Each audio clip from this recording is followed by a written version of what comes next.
Hi, I'm Elisa of elisanelson.co, and you are watching the first installment of Lab Notes Live, a new supplement to my blog where I write about the intersection between brain science and real human life to help you take effective action toward better well-being and boosted performance. And today we're going to talk about the discomfort that happens between when we decide we want to pursue a goal and when we actually achieve it. When we know that it's very fun to set goals. It's coming up on January when everybody enjoys thinking about who they could become in the next year. But so many people drop out in the first few weeks. And part of that is that there's this tension that exists when we set a goal between setting it and reaching it, and it's very uncomfortable. It's stressful for the brain to have this image in your mind of what you want to do or who you want to be and then not be there yet. You wake up the next day and you haven't changed yet.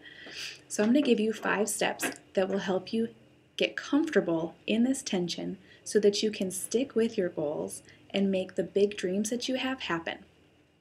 The first thing you need to do is break that goal down into actionable steps, tangible, actionable steps. So often you set goals that are like, I want to be healthier, or I want to be able to play the guitar. It's one of my goals.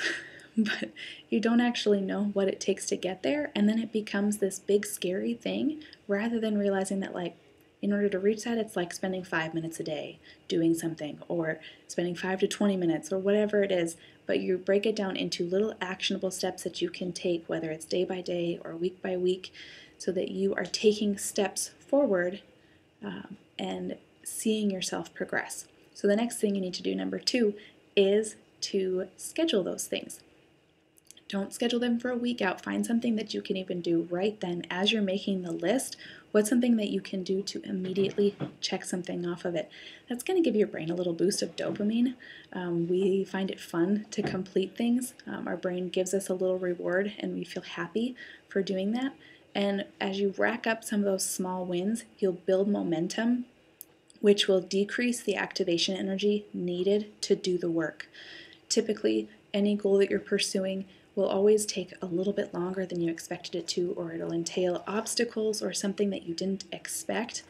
And in order to meet those obstacles and effectively overcome them, you need to have some of that momentum at hand, and racking up small wins will help you get there. The third thing you need to do is link this goal and these individual actions to a future desire. So if you have the goal of wanting to be healthier, then you need to tie that to why. What is the deeper reason that you want to be healthier? And that might be a feeling that you want to have.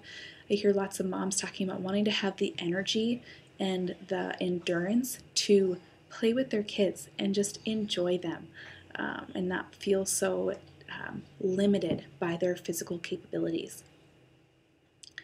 So if you can tie that to this future feeling and kind of paint this picture of what life will be like when you have done the work to reach this goal, it will be easier for your brain to use its stores of dopamine and serotonin to focus you in and motivate you toward that goal.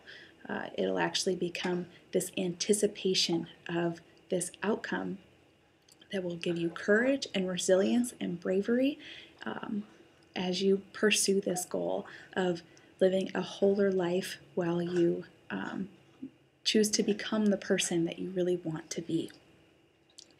The next thing that you need is to invite people into it. It's very tempting when we set a goal to then go hide ourselves until we can come forth as the butterfly. We want people to see the finished product. We don't want them to see the mess of the transformation. But what this does is it isolates you, and that is scary for your brain. Your brain wants you to be connected to a tribe. We are social creatures. It's built into us. I've got a soundtrack of a little minion wandering around. Your brain doesn't want you to be isolated, and so it will divert your attention if every time you try to accomplish a goal, you are secluding yourself from your people, from your community. So if you invite people in, whether it's just to say, hey, I'm doing this, here's some deadlines, can you help hold me accountable? Or hey, do you want to do this with me? Then it helps you to be more engaged in it because it's a source of connection for you rather than a source of isolation that is actually stressful for your brain. The final thing that you need to do is to see this as part of your life. This coincides with the previous step of where you're inviting people in. You need to recognize that it's actually usually a pretty significant amount of time between when you first set a goal to when you really accomplish it. And to try to quickly jump to accomplishing will make it really difficult to actually achieve the goal because there's this sense of where I am right now is not okay and I need to hurry up and get to the end. Do you want to come say hi? Here's the little minion. You say hi? Hi. So when you see it as a part of your real human life, that you are doing hard things, you are working towards goals, you're growing, you're learning from your failures, when that becomes a part of the way you live your life, is your shoe falling off? No. Oh, can you reach it? When that becomes a part of your life, instead of something to avoid because you want to appear polished or you need to have a certain status as having things together. So far off. You want the shoe off? No. Then you give yourself the opportunity to really enjoy and revel in this process. Ow. So I hope this helps you leverage your efforts to change. Don't hit. Don't hit. Okay. You go put the glue away. The next step you can do is head over to my website, elisanelson.co, and join the Lab Notes community, where you'll get exclusive resources that I create that are kind of my coaching materials, and you'll also get opportunities for free coaching through that sign up.